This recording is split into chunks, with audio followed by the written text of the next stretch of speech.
பேருமாக தெரிந்து உங்களை சீயோனுக்கு அழைத்து கொண்டு வந்து உங்களுக்கு என் இருதயத்துக்கு ஏற்ற மேய்ப்பர்களை கொடுப்பேன். அவர்கள் உங்களை அறிவோடும் புத்தியோடும் மேய்ப்பார்கள். ஆமேன்.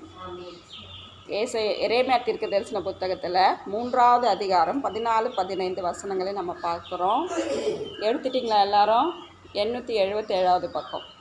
சீர்கெட்ட பிள்ளைகளே திரும்புங்கள் என்று கர்த்தர் சொல்லுகிறார். என்ன சொல்கிறார் ஆண்டவர்? சீர்கெட்ட பிள்ளைகளே திரும்புங்கள். திரும்புங்கள்னா என்னது?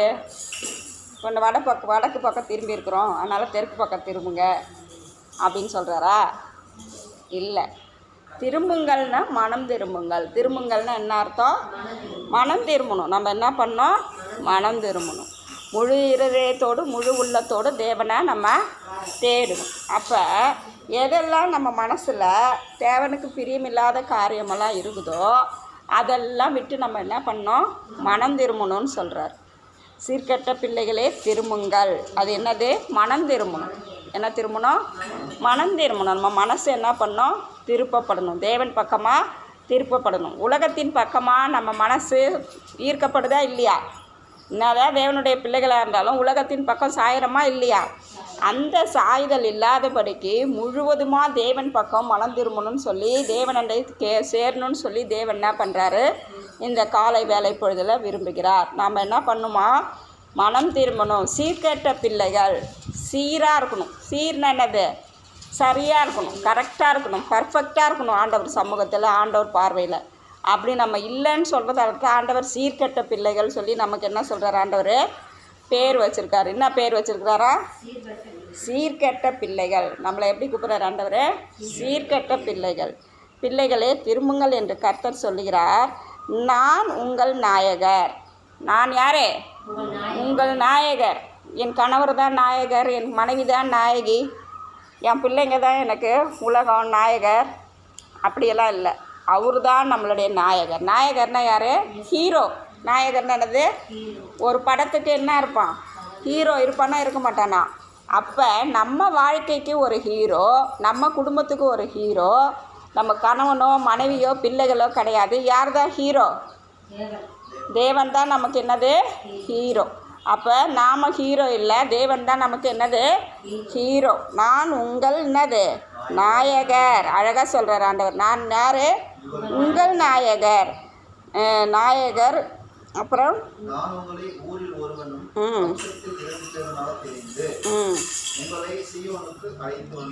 அழைத்து கொண்டு வந்து, நான் உங்களை ஊரிலும் என்னது? ஊரில் ஒருவனும். ஊரில் ஒருத்தவன். ஊரில் ஒருத்தவங்க எல்லாருமா ரசிக்கப்பட்டிருக்காங்க. நம்ம தெருவு நம்ம ஊர்னா எல்லாருமா ரசிக்கப்பட்டிருக்காங்க? இல்லை. ஏன் மற்றவங்களாம் ரசிக்கப்படலைன்னு சொல்லி நம்ம கேள்வி கேட்க முடியாது. ஆண்டவர் ஊரில் ஒருத்தவனை தான் தெரிஞ்சுக்கிறான் அப்படின்ட்டு சொல்கிறார். அவர் என்ன சொல்கிறாரு? ஊரில் ஒருவனும். ரெண்டாவது என்ன சொல்கிறாரு? வம்சத்தில் 2 பேரா. வம்சமாக இருக்கிறாங்கல்ல, இவங்க இந்த வம்சம், அவங்க அந்த வம்சம், இவங்க இந்த குலம் அந்த குலம்ன்ட்டு. அப்படி அந்த வம்சத்தில் 2 பேருமா என்ன பண்ணுறேன்? தெரிந்து கொண்டு என்ன பண்ணுறேன்? உங்களை சீயோனுக்கு அழைத்து கொண்டு வந்து. இப்போ இந்த இடத்துல ரட்சிக்கப்படாத பிள்ளைகளை பற்றி ஆண்டவர் சொல்கிறார். யார்? உலகத்து மனுஷர்களை பற்றி ஆண்டவர் என்ன பண்ணுறாரு? சொல்கிறார். கொண்டு வந்து. இனி நடக்க போகிற கதையை என்ன சொல்கிறார் ஆண்டவர்? நம்மலாம் என்ன பண்ணிட்டோம்? ரட்சிக்கப்பட்டு ஆண்டவருடைய சபைக்கு சேர்ந்துட்டோம். இனி ரட்சிக்கப்படாத இருக்கிற ஜனங்களை, சீர்கெட்ட பிள்ளைகளே, நீங்கள் என்ன பண்ணுங்க? மனம் திரும்புங்க. நான் உங்களை என்ன பண்ணுவேன்? ஊரில் ஒருவனும் வம்சத்தில் 2 பேருமா நான் தெரிந்து கொண்டு வந்து எங்கே கொண்டு வருவேன்? உங்களை சீயோனுக்கு கொண்டு வருவேன். சீயோன்னா எது குறிக்குது? சபையை குறிக்குது. சபைக்கு கொண்டு வருவேன் அப்படின்னு சொல்லிட்டு என்ன பண்ணுறாரு ஆண்டவர்? புறஜாதி ஜனங்களுக்கு சொல்கிறார். புறஜாதி ஜனங்களுக்கு என்ன சொல்கிறாரு? நான் உங்களை என்ன பண்ணுவேன்? தெரிந்து கொண்டு உங்களை என்னுடைய சபைக்கு கொண்டு வருவேன்னு சொல்கிறாரா இல்லையா? உங்களுக்கு என் இருதயத்துக்கு ஏற்ற மேய்ப்பர்களை என்ன பண்ணுவேன்? கொடுப்பேன். உங்களுக்கு என் இருதயத்துக்கு ஏற்ற மேய்ப்பர்கள் யார்? அவருடைய இருதயத்துக்கு யார் மேய்ப்பரோ அவரை என்ன பண்ணுவாங்க? நமக்காக ஆலயத்துக்கு கொண்டு வந்த ஜனங்களுக்கு ஆண்டவர் என்ன பண்ணுவாரா? கொடுப்பார். நம்ம ஊழியக்காரர் தான், நம்ம பாஸ்டர் தான், நம்ம சொல்கிறத கேட்பார், நம்ம சொல்கிறபடி நடப்பார். அப்படி அல்ல. என் இருதயத்துக்கு ஏற்ற ஊழியக்காரர் என்ன பண்ணுவேன் உங்களுக்கு கொடுப்பேன்றார். அவருடைய இருதயம். இந்த மனுஷனுக்கு யார் ஊழியக்காரராக இருந்தால் எப்படி நடத்த முடியும், யார் என்ன பண்ண நல்வழியில் நடத்த முடியும்னு சொல்லி என்ன தெரியும், அவர் தேவனுக்கு தெரியும். தேவனுக்கு தெரிஞ்சதால் அவருடைய இருதயத்துக்கு ஏற்ற ஒரு நபரை ஊழியக்காரராக என்ன பண்ணுவார், சபைக்கு கொண்டு வந்த ஜனங்களுக்கு தேவன் என்ன பண்ணுவார், கொடுப்பார். மனுஷனால் ஊழியக்காரரை நியமிக்க முடியாது, மனுஷனால் ஊழியக்காரரை போட முடியாது. தேவனுடைய இருதயத்துக்கு யார் ஏற்றவங்களாக இருக்கிறாங்களோ அவங்களத்தான் ஊழியக்காரராக என்ன பண்ணுவார், தேவன் சபைகளில் அனுமதிப்பார். அவங்கள தான் சபையில் விசுவாசிகள் நடத்தும்படிக்கு ஊழியக்காரரை தேவன் தான் என்ன பண்ணுறாரு, முன்குறித்து வைத்திருக்கிறார். அவர் தான் கொடுத்து ஆலயத்தில் வைத்திருக்கிறார். அடுத்தது, அவர்கள் உங்களை அறிவோடும் புத்தியோடும் மேய்ப்பார்கள். அவர்கள் எப்படி மேய்ப்பாங்களா, அறிவோடும் புத்தியோடும் மேய்ப்பாங்க. அறிவுனா என்ன, புத்தினா என்ன? அறிவோடும் புத்தியோடும் உங்களை என்ன பண்ணுவாங்க, மேய்ப்பார்கள் அப்படின்னு சொல்லி போட்டிருக்கு. அவங்க அறிவாக நம்மளை நடத்துவாங்களாம், புத்தியோடும் நம்மளை நடத்துவாங்களாம். யாரிடத்துல நம்ம, தேவனிடத்தில் தான் நம்ம அறிவு புத்தி எல்லாமே என்ன பண்ணோம், கேட்கணும். ஆனால் நமக்கு கொடுத்துருக்கிற ஊழியக்காரர்களும் நம்மளை அறிவோடும் புத்தியோடும் என்ன பண்ணுவாங்களாம், நடத்துவாங்களாம். எந்த ஒரு காரியமாக இருந்தாலும், எந்த ஒரு சூழ்நிலையாக இருந்தாலும் சஜஷன் சொல்கிறாங்கல்ல, இப்படி நடக்கணும், இப்படி போகணும், இப்படி இருக்கணும்னு சொல்லி கொடுக்குறாங்களா இல்லையா? இப்படி நடந்தால் இப்படி ஆசீர்வதிக்கப்படுவீங்க, இப்படி நடந்தால் உங்கள் வாழ்க்கை மாறும், நீங்கள் இப்படி இதெல்லாம் விட்டுடணும், இதெல்லாம் விட்டுட்டா இப்போ என்ன பண்ணுவீங்க, ஆசீர்வாதமாக இருப்பீங்கன்னு சொல்லிட்டு சொல்லுவாங்க. குடும்பத்தில் எப்படி இருக்கணும், சமாதானமாக இருக்கணும் அப்படின்னு சொல்லி நமக்கு என்ன பண்ணுவாங்க, சொல்லி தருவாங்களா மாட்டாங்களா? அறிவோடு புத்தியோடு நம்மளை ஊழியக்காரங்க என்ன பண்ணுவாங்க, நடத்துவாங்க. அப்போ எத்தனை நாளைக்கு நீங்கள் சீர்கட்டி போய் எத்தனை நாளைக்கு நீங்கள் அப்படியே இருப்பீங்க? நீங்கள் என்ன பண்ணுங்கள், மனம் திரும்புங்க. நான் எங்கே கொண்டு வரேன், உங்களை ஆலயத்துக்கு கொண்டு வரேன். ஆலயத்தில் கொண்டு வந்து நான் என்ன பண்ணுறேன், உங்களை ஆசீர்வதிக்கிறேன். அறிவோடும் புத்தியோடும் நடத்தக்கூடிய ஊழியர்களை கொடுத்து என் இருதயத்துக்கு ஏற்ற ஊழியர்களை. இப்போ குளோரியாவை எப்படி நடத்தணும்னு ஆண்டவருக்கு தெரியும். அப்போ அவருடைய இருதயத்துக்கு ஏற்ற ஒரு ஊழியக்காரை கொடுத்து இப்படி நடத்தணும் குளோரியாவை அப்படின்னு சொல்லி அவர் என்ன பண்ணுவார், அந்த ஊழியக்காரருக்கு என்ன பண்ணுவார், சொல்லி கொடுப்பார். அறிவோடு புத்தியோடு நடக்க வைப்பார். அப்போ தேவன் தான் ஒவ்வொரு ஆலயத்துக்கும் ஊழியக்காரர்களை என்ன பண்ணுறாரு, நியமிக்கிறார். தேவன் தான் என்ன பண்ணுறாரு, ஊழியக்காரர்களை நியமிக்கிறார். அவங்க தான் என்ன பண்ண முடியும், தேவனால் நியமிக்கப்பட்ட ஊழியக்காரர்கள் தான் என்ன பண்ண முடியும், வருகிற ஆத்துமாக்களை நடத்த முடியும். வேறு யாராலும் என்ன பண்ண முடியாது, நடத்த முடியாது. அப்போ தேவன் அனுமதிக்கிறார் ஊழியக்காரர்களை, அவருடைய இருதயத்துக்கேற்ற மேய்ப்பர்களை என்ன பண்ணுறார், ஆண்டவர் கொடுக்குறார். அப்போ தான் என்ன பண்ண முடியும், ஆடுகளை மேய்க்கிறதுக்கான திராணி அவங்களுக்கு என்ன இருக்கும்.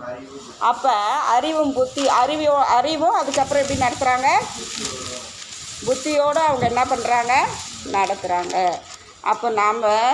அப்போ சீர்கெட்ட ஜனங்களை என்ன பண்ணுறார் ஆண்டவரே, திரும்புங்கன்னு சொல்கிறார்.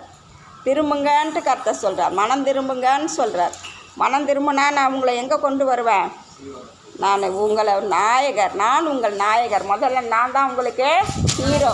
நீங்கள் எதையோ தேடிக்கிட்டு யாரையோ ஹீரோவா நீங்கள் நினச்சிட்டு இருக்கிறீங்க, யாரையோ ஹீரோயினா என்ன பண்ணுறீங்க நினச்சிட்ருக்கீங்க. அதெல்லாம் என்னது, வேஸ்ட்டு, ஒன்றுமே அதனால் உங்களுக்கு ஒரு பிரயோஜனம் இல்லை. தேவன் தான், நான் தான் உங்களுக்கு என்னது, நாயகர்னா என்னது, ஹீரோ அப்படின்னு சொல்கிறார்.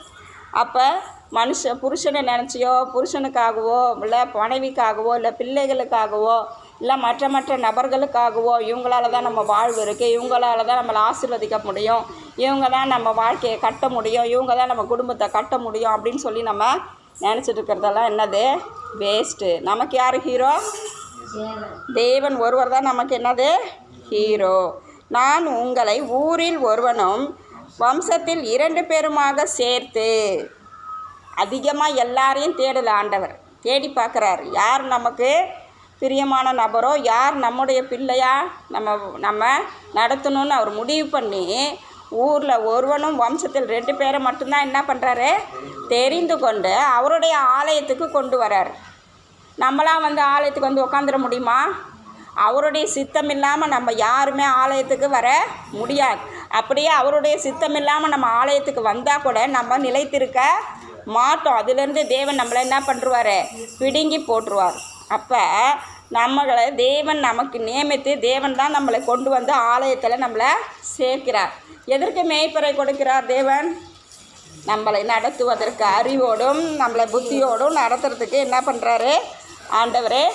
மேய்ப்பர்களை கொடுக்கிறார். அவருடைய இருதயத்துக்கு ஏற்ற மேய்ப்பர்களை கொடுக்கிறார். ஆலயத்துக்கு வந்து அப்போ தேவனுடைய வார்த்தைகளை கேட்டு அதன்படி கீழ்ப்படிங்க, அதன்படி நடந்து நம்மளுடைய வாழ்க்கையில் அபியாசப்படுத்தி கொண்டு வாழணும்னு சொல்லி தான் தேவன் என்ன பண்ணுறாரு, விரும்புகிறாரு. அப்போ அந்த மேய்ப்பர் எப்படிப்பட்ட மேய்ப்பராக இருக்கிறாங்க? அறிவோடும் புத்தியோடும் நடத்துகிற மேய்ப்பராக இருக்கிறாங்க. தேவன் தான் என்ன பண்ணுறாரு, இருதயத்துக்கு ஏற்ற மேய்ப்பர்களை தேவன் என்ன பண்ணுறாரு, கொடுக்கிறார். அவர்கள் என்ன பண்ணுறாங்க, அறிவோடும் புத்தியோடும் ஜனங்களை மேய்க்கிறாங்க.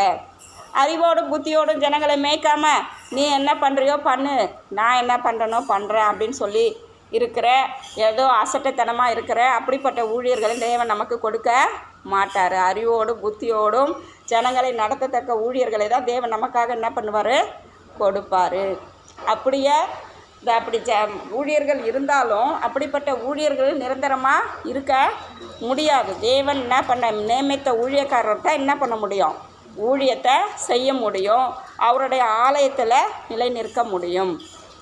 அதே மாதிரி தேவன் யாரை தெரிந்து கொண்டாரோ அந்த ஜனங்கள் தான் ஆலயத்தில் நிலை நிற்க முடியும். மற்றவங்க எல்லாரும் என்ன பண்ண முடியாது, நிலை நிற்க முடியாது. காசுக்காக வந்த கூட்டம் இருக்கும், உணவுக்காக வந்த கூட்டம் இருக்கும், அற்புதத்துக்காக வந்த கூட்டம் இருக்கும், தேவனுடைய வார்த்தையை கேட்கறதுக்காக ஒரு கூட்டம் இருக்கும். 4 விதமான கூட்டங்கள் என்ன பண்ணுது இருக்குது. ஆனால் தேவனுடைய வார்த்தையை கேட்டு தேவனை நம்பி தேவனுக்காக வாழ்கிற ஒரு கூட்டம் தான் என்ன பண்ணும், நிலைத்திருக்கும். என்ன பண்ணும், நிலைத்திருக்கும். அப்போ தேவன் வந்து என்ன பண்ணுறாரு, சும்மாவா தெரிஞ்சுக்கிறாரு? ஊரில் ஒருத்தவங்களையும் வீட்டில் ஒருத்தவங்களையும் ஊரில் ஒருத்தவங்களையும் வம்சங்களை 2 பேரையும் எப்படி தெரிஞ்சுக்கிறாரு? சும்மாவா தெரிஞ்சுக்கிறாரு? அவருடைய பிள்ளைகளாய் ஆக்கி என்ன பண்ணுறாரு, ஆலயத்துக்கு நம்மளை கொண்டு வராரு. தேவனை மட்டும் அப்படி நம்மளை நினச்சி அவருடைய ஆலயத்துக்கு நம்மளை கொண்டு வரலைன்னா நம்ம அவருடைய ஆலயத்துக்கு வர்றதுக்கு நம்மளால் முடியாது. யாரோ சத்தியம் சொல்லி தான் நம்ம தேவனுடைய ஆலயத்துக்கு வந்தோம், யாரோ கூப்பிட்டு தான் நம்ம தேவனுடைய ஆலயத்துக்கு வந்தோன்னு சொல்லி நம்ம ஒருபோதும் நினைக்கக்கூடாது. தேவன் முன்குறித்ததால்தான் நம்ம ஆலயத்துக்கு வந்திருக்கிறோம். தேவன் முன்குறித்ததால தான் அவருடைய சமூகத்தில் உட்கார்ந்து இருக்கிறோம். தேவன் முன்குறித்ததால தான் அவருடைய சமூகத்தில் நம்ம அவரை ஆராதிக்க கூடி வந்திருக்கிறோம். தேவன் முன்குறிக்காத யாரும் வந்து என்ன பண்ண முடியாது, அவருடைய ஆலயத்தில் அமர முடியாது. அப்போ எங்கே போனாலும் எங்கே வந்தாலும் தேவனுடைய ஆலயத்துக்கு வரணுன்ற ஒரு உணர்வு அவங்களுக்கு இருந்து கொண்டே இருக்கும். இருக்குமா இருக்காதா? உண்மையான விசுவாசிகளுக்கு என்ன இருக்கும், ஐயோ இன்றைக்கி ஆலயத்துக்கு நம்ம போகலையே, ஆலயத்தில் தேவனுடைய பாதத்தில் அமரலையே, அவருடைய சமூகத்தில் ஜெபிக்கலையே, அவரை தேடலையே, அவரை ஆராதிக்கலையே அப்படின்னு சொல்கிற ஒரு உணர்வு இருந்து கொண்டே இருக்கும். அதுதான் உண்மையான என்னது விசுவாசிகள், உண்மையான ஊழியர்கள், தேவனால் தெரிந்து கொள்ளப்பட்ட பிள்ளைகள். ஏதோ ஏனா தோணுன்னு சொல்லி வந்து நமக்கு என்னன்னு சொல்லி போகிறவங்களுக்கு என்ன இருக்காது, அப்படிப்பட்ட கிருபை இருக்காது. அப்போ தேவனுடைய பிள்ளைகளை தேவன் சீர்கெட்டு இருந்தாலும் தேவனுக்காக தெரிந்து கொண்டு அவர் என்ன பண்ணுறாரு, ஒரு ஆலயத்துக்கு நோக்கி என்ன பண்ணுறாரு, கொண்டு வரார். அவருடைய ஆலயத்துக்கு கொண்டு வரார். ஜனங்களை கொண்டு வந்து தேவன் என்ன பண்ணுறாரு, அறிவோடும் புத்தியோடும் மேய்க்கக்கூடிய மேய்ப்பர்கள், அவருடைய இருதயத்துக்கு ஏற்ற மேய்ப்பரை கொடுத்து என்ன பண்ணுறாரு, ஜனங்களை மேய்க்கிறாரு. இப்போ ஒரு சகோதரினா அந்த சகோதரியை மேய்க்கிறதுக்கு யாருக்கு திராணி இருக்குது அப்படின்னு ஆண்டவருக்கு தெரியும். அப்படிப்பட்ட நபர்களை என்ன பண்ணுறாரு, மேய்க்கிறாரு. அவங்கள எப்படி நடத்துகிறார் ஊழியக்காரரை, அறிவோடு புத்தியை கொடுத்து அந்த அறிவு புத்தியும் வருகிற விசுவாச ஜனங்களுக்கு பயன்படும்படிக்கு என்ன பண்ணுறாரு, பயன்படுத்துகிறார். அறிவோடும் புத்தியோடும் அவங்கள என்ன பண்ணுறாரு, ஆண்டவர் நடத்துகிறாரு. அப்போ தேவனுடைய பிள்ளைகளை என்ன பண்ணுறாரு, நம்மளும் ரசிக்கப்பட்டிருக்கோம், நம்மளையும் தேவன் ஆலயத்துக்கு கொண்டு வந்திருக்கிறார், நம்மளையும் எப்படி நடத்துகிறாரு, நமக்கு அவருடைய இருதயத்துக்கு ஏற்ற மேய்ப்பரை கொடுத்து நம்மளையும் என்ன எப்படி நடத்துகிறாரு, அறிவோடு புத்தியோடு ஆண்டவர் நடத்துகிறார். அறிவோடு புத்தியோடு நடத்துகிறாரா இல்லையா? ரட்சிக்கப்படாத முன்னாடி நமக்கு இருந்த ஞானம் வேறு, புத்தி வேறு. இப்போ நம்ம என்ன பண்ணுறோம், எல்லாத்தையும் அறிந்து கொள்கிறோமா இல்லையா? நம்ம செய்கிற சரியான காரியமும் தவறான காரியமும் எந்த காரியம் இருந்தாலும் இது சரி இது தவறுன்றதை புரிந்து கொள்கிறோமா இல்லையா?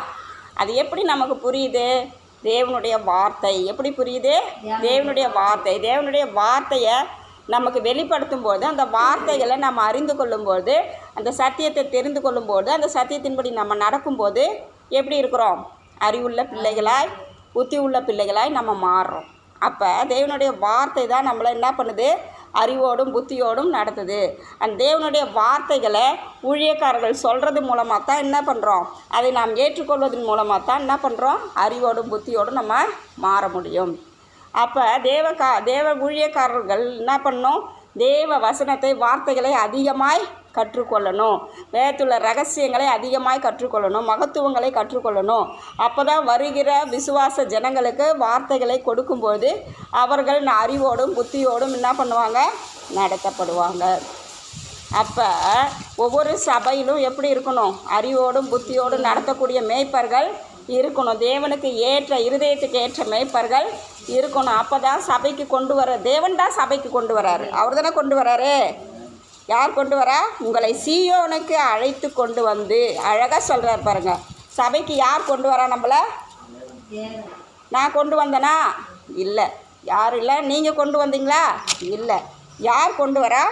தேவன் தான் கொண்டு வரார். யார் சபைக்கு கொண்டு வர்றது? ஏதாவது ஒரு சூழ்நிலையில் தேவன் என்ன பண்ணுவார்? மனிதர்கள் மூலமாக தான் பேசுவார். மனிதர்கள் மூலமாக தான் சுவிசேஷத்தை சொல்ல வைப்பார். மனிதர்கள் மூலமாய் கொண்டு வருவார். ஆனால் அதையெல்லாம் செஞ்சது யார் பின்னாடி இருந்தே? தேவன் தான் செய்கிறார். தேவனுடைய சித்தம் இல்லாமல் ஒருவனும், பிதாவின் சித்தம் இல்லாமல் ஒருவனும் என்னிடத்தில் வரான் என்று ஆண்டவர் என்ன பண்ணியிருக்கிறாரு? சொல்லியிருக்கிறார். அப்போ பிதா சித்தம் இல்லாமல் நீங்களும் நானும் என்ன பண்ணல? இந்த இடத்துக்கு, ஆலயத்துக்கு, தேவனுடைய ஆலயத்துக்கு நாம் வரலை. அப்போ நம்ம சுவிசேஷம் சொல்கிறோம். நம்ம மூலமாக தேவன் மற்றவங்களுக்கு காரியங்களை சொல்ல வைக்கிறாரு. அவருடைய வார்த்தைகளை சொல்ல வைக்கிறாரு. சொல்ல வச்சு அவங்கள நடத்தி கொண்டு வந்து ஆலயத்தில் சேர்க்க வைக்கிறாரு. யார் தான் செய்கிறார்? அதை தேவன் தான் செய்கிறார். தேவன் தான் செய்கிறார். நாம் எதையுமே செய்யலை. நம்ம மூலமாக தேவன் என்ன பண்ணுறாரு? செய்கிறார். இந்த பூமியில் நம்மளை படைச்சதற்கு தேவனுக்கு ஒரு நோக்கம் உண்டு, முகாந்திரம் உண்டு. அன்று என்ன பண்ணார்? தாவீது சொன்னார் இல்லை, நான் இங்கே வந்ததற்கு ஒரு முகாந்திரம் உண்டுன்னு. அதுபோல் இந்த பூமியில் நம்மளை படைத்ததற்கு ஒரு முகாந்திரம் உண்டு. தேவனுடைய சித்தத்தை செய்வதற்காகத்தான் தேவன் நம்மளை அழைத்திருக்கிறார். அந்த சித்தத்தின்படி தேவன் நம்மளை நடத்துவார். அதற்கு நம்மளை விட்டு கொடுக்கணும். நாமளே அதுக்கு தடையாக இருக்கக்கூடாது. நாமளே அதுக்கு தடையாக என்ன பண்ணக்கூடாது? இருக்கக்கூடாது. தேவன் இதை செய்ய சொல்கிறாருன்னா அதை கண்டிப்பாக இந்த நேரத்தில் ஜெபிங்க அப்படின்னு சொன்னால் ஜெபிக்கணும். ஒரு கனவுலாம் வருதுல்ல, தூக்கத்தில் யாருக்கு வரும்? கெட்ட கனவோ நல்ல கனவோ கனவுலாம் வந்தால் நம்ம உடனே எழுந்திருச்சு அந்த நேரத்தில் என்ன பண்ணணும்? அதற்காக ஜெபிக்கணும். அதற்காக என்ன பண்ணணும்? கனவுனா என்னது? தேவன் நம்மளோடு கூட பேசுகிறாருன்னு அர்த்தம். பின்னாடி நடக்க போகிற காரியங்களை தேவன் நமக்கு முன்னாடியே உணர்த்துறாரு. அப்போ நம்ம என்ன பண்ணோம்? கெட்ட காரியம் வந்தாலும் நல்ல காரியம் வந்தாலும் நம்ம ஸ்தோத்திரம் பண்ணி என்ன பண்ணணும்? ஜெபிக்கணும். கட்டி ஜெபிக்கணும். என்ன கனவுல இருக்கோ அதுக்கு தகுந்த மாதிரி நம்ம என்ன பண்ணோம்? ஜெபிக்கணும். அப்போ இது எப்படி வருது?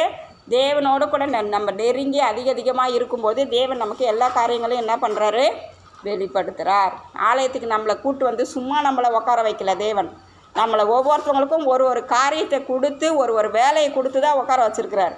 அப்போ அந்த வேலையை நம்ம கரெக்டாக செய்யணும்னு விரும்புகிறார்.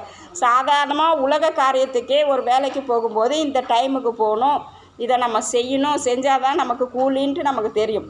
அப்போ அதுபோல் தேவனுடைய சித்தத்தை செய்யறதுக்கு கூலி நமக்கு இங்கே இருக்கா? இங்கே நமக்கு கிடையாது. கூலி எங்கே இருக்குது? அதனால் மேலே தானே இருக்கு. பொறுமையாக வாங்கிக்கலாம், பொறுமையாக நம்ம செஞ்சுக்கலான்னு என்ன பண்ணக்கூடாது? இருக்கக்கூடாது. நம்ம என்ன பண்ணோம்? தேவனுடைய காரியத்தை அசட்டையாய் செய்யக்கூடாது. எப்படி செய்யணும்? அசட்டையாய் செய்யக்கூடாது, உற்சாகமாய் செய்யணும். தேவன் எதுக்காக நம்மளை முதல்ல நம்ம அதை தெரிஞ்சுக்கணும். நம்ம ஜெபித்து என்ன பண்ணோம்? தெரிஞ்சுக்கணும். தேவன் நம்மளோடு கூட பேசுவார். பேசுகிற தேவன் தானே அவரே. எதுக்காக இந்த பூமியில் என்ன படைச்சிருக்கீங்க? எதுக்காக இந்த குடும்பத்தில் நான் இருக்கிறேன்? எதுக்காக நான் இருக்கிறேன்? என்னை கொண்டு நீங்கள் என்ன செய்ய போகிறீங்கப்பா அப்படின்னு சொல்லி கேட்கும்போது தேவன் நமக்கு வெளிப்படுத்துவார். வெளிப்படுத்த மாட்டாரா? எப்படி வெளிப்படுத்துவார்? வசனத்தின் மூலமாக நமக்கு என்ன பண்ணுவார்? வெளிப்படுத்துவார். அப்போ அதை வெளிப்படுத்தும்போது அந்த வசனத்தின்படி நம்ம வாழும்போது தேவன் நம்மளையும் ஆசீர்வதிப்பார், நம்மளை சூழ்ந்திருக்கிற ஜனங்களையும் ஆசீர்வதிப்பார். கால் மிதிக்கும் தேசமெல்லாம் அவர் தேசமாக மாறும். அப்போ நம்ம எந்த வீடுகளுக்கு போகிறோமோ, எங்கே போய் ஜெபிக்கிறோமோ அவங்கெல்லாம் என்ன பண்ணுவாங்க? ஆசீர்வாதத்தை பெற்றுக்கொள்வாங்க. நம்ம மூலமாக அவங்களுக்கு ஆசீர்வாதம், தேவன் மூலமாய் நமக்கு ஆசீர்வாதம் உண்டா இல்லையா? அப்போ தேவன் நம்மளை ஆலயத்துக்கு கொண்டு வந்து உட்கார வைக்கிறாரு. அவரை நம்மளை எப்படி புத்தியோடு அறிவோடு நடத்துறதுக்கு மேய்ப்பரை வச்சுருக்கிறாரு. அந்த புத்தியோடு அறிவோடு நம்மளை நடத்துகிறார் தேவன். அந்த புத்தியும் அறிவும் நமக்கு என்ன சொல்லி கொடுக்குதோ அதன்படி நம்ம செய்யறதுக்கு தேவன் என்ன பண்ணுறாரு, நம்மளை நியமித்து வச்சிருக்கிறார்.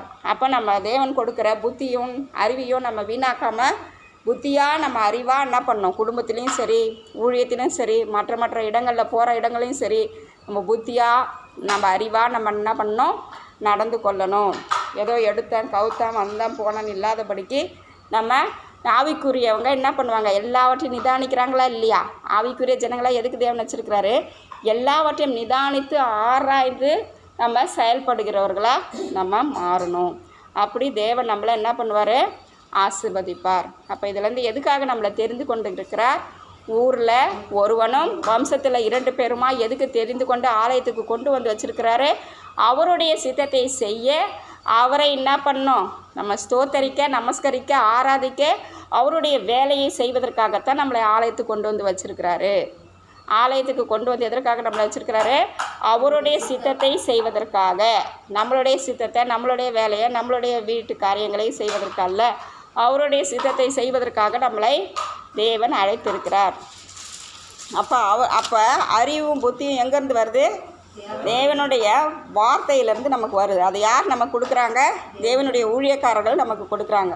அப்போ தேவனுடைய ஊழியக்காரங்க சொல்கிறத நம்ம அசட்டையாக நம்ம என்ன பண்ணக்கூடாது, எடுத்துக்கூடாது. தேவனுடைய வார்த்தை என்பதை நம்ம எடுத்துக்கொண்டு அந்த வார்த்தையின்படி நம்ம என்ன பண்ணோம், அந்த வார்த்தைக்கு கீழ்ப்படிந்து வாழ கற்றுக்கொள்ளணும். அப்போ தேவன் நம்மளை என்ன பண்ணுவார், ஆசீர்வதிப்பார். புரியுதுங்களா? ஜெபம் பண்ணலாமா? ஸ்தோத்திரம் ஆண்டவரே, அப்பாமை நன்றியோடு கூட துதிக்கிறோம் அப்பா. எரேமியா 3:14-15 படி அப்பா நீர் எங்களை ஆசீர்வதிப்பீராக. சீர்கட்ட பிள்ளைகளாய் நாங்கள் இருந்தோம் ஆண்டவரே. அப்பா இதோ ஊரில் ஒருவனும் அப்பா வம்சத்தில் 2 பேருமா எங்களை தெரிந்து கொண்டு அப்பா உம்முடைய ஆலயத்துக்கு நீங்கள் கொண்டு வந்திருக்கிறீங்க ஆண்டவரே. சோத்திரம், உம்முடைய இருதயத்துக்கு ஏற்ற மேய்ப்பரை எங்களுக்கு கொடுத்து புத்தியோடும் அறிவோடும் எங்களை மேய்க்கிறீங்க. அந்த கிருபைகளுக்காக சோத்திரம் ஆண்டவரே. அப்பா நாங்கள் இந்த ஆலயத்தில் வந்து ஆண்டவரை உம்முடைய சித்தத்தை நாங்கள் செய்யணும். நீங்கள் எங்களுக்கென்று என்ன வச்சுருக்கிறீங்கப்பா, எங்களை நடத்துங்க. அந்த வசனத்தை அப்பா அந்த வார்த்தையின்படி நடத்துங்க அப்பா. உம்முடைய சித்தத்தின்படியாக எங்களை நடத்துங்க ஆண்டவரே. நாட்கள் நேரங்கள் காலங்கள் எல்லாம் அப்பா வீணாய் போய் கொண்டிருக்கிறதப்பா. உம்முடைய வருகை சமீபமாய் இருக்கிறபடினாலே நாங்கள் உம்முடைய வருகைக்கு ஆயத்தப்பட, மற்றவர்களையும் ஆயத்தப்படுத்த, அவர்களுக்கு காவலனாய் நிற்க தெய்வ ஆவியானவர் எங்களுக்கு உதவி செய்வீராக. சீர்கட்ட பிள்ளைகளை எல்லாம் மனந்திருப்ப, சீர்கட்ட பிள்ளைகளை எல்லாம் மனந்திரும்ப பண்ண எங்களுக்கு உதவி செய்யுங்கப்பா ஆண்டவரை. நம்முடைய ஆலயத்துக்கு கொண்டு வர எங்களுக்கு உதவி செய்யுங்க ஆண்டவரை. நீர் யாரை முன் குறித்து வைத்திருக்கிறீரோ அந்த ஜனங்களிடத்தில் உம்முடைய வார்த்தைகளை சொல்ல தேவ ஆவியானவர் எங்களுக்கு கிருபை பாராட்டும்படிக்காக ஜெபிக்கிறோம் ஆண்டவரை. நாங்கள் அப்பா இத்தனை காலங்களை இத்தனை நாட்களை வெயிலடித்து கொண்டிருந்துட்டோப்பா, எங்களை மன்னிங்க ஆவியானவரே. நாங்கள் யாரிடத்தில் உம்முடைய வார்த்தைகளை சொல்ல வேண்டும் அதை சொல்லி அப்பா உம்முடைய ஆலயத்துக்கு கொண்டு வர எங்களுக்கு கிருபை பாராட்டுங்கன்னு ஜெபிக்கிறோம் ஐயா. ஆவியானவரே, நீங்கள் அப்படி செய்ய போகிற கிருபைகளுக்கு உமக்கு நன்றி அப்பா. இயேசுவின் ஜெபம் கேள் நல்ல பிதாவே, ஆமென்.